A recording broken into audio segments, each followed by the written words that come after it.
Nakauli na sa ilang pamilya sa Barangay Tinina, Sarangani Province, Balot Island, Sarangani, Davao Occidental ang duha ka mananagat nga na-missing nitong Pebrero 19, 2023. Human maanod ang ilang bangkang panagatan sa kadagatan sa Maruri Island sa Indonesia. Gila ang mga mananagat nga sila Endri Pawi, 52 anyos ug Hermenio Pawi, 32 anyos. Subay sa report, na-rescue sa Indonesian Army ang duha sa Maruri Island nga nagpalutaw-lutaw sa kadagatan kay naguba ang ilang gisakyan nga bangka. Nasiplatan sa Indonesian Army ang duha, human misingit og tabang, hinungdan nga gituan dayon ng ilang lokasyon ug gi-rescue. Giguyod sa mga personahe sa Army ug Navy ang bangka sa mga Pinoy nga mananagat paingon sa baybayon sa Maruri. Gidala dayon ng mga na-rescue sa Army post kung asa sila temporaryong gikustudiya. Daling gipahibalo sa commander sa Army Detachment ang Maruri Philippine Naval Station ug Border Crossing Maruri mahitungod sa rescue operation.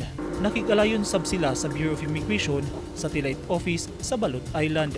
Base sa investigasyon, pasado alas 9 sa buntag nitong Pebrero 18, dihang nanagat sa Balot Island sila Indri ug Hermenio apan wala na kini makauli sa ilahang panimalay kinsa gi-report nga nawala. Kagahapon Marso 2, luwas nga nahatod ug midunggo sa Balot Island ang duha ka mananagat nga gialalayan sa Coast Guard pauli sa ilang pamilya sa Barangay Tinina. Mipasalig ang lokal nga gobyerno nga mohatag og relief assistance sa napapauli nga duha ka mananagat.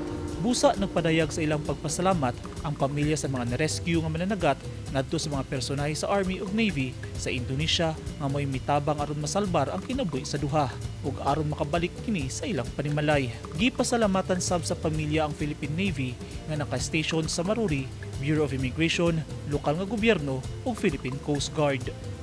Eugene Hinutan, Newsline Philippines, Davao Region. Stay safe.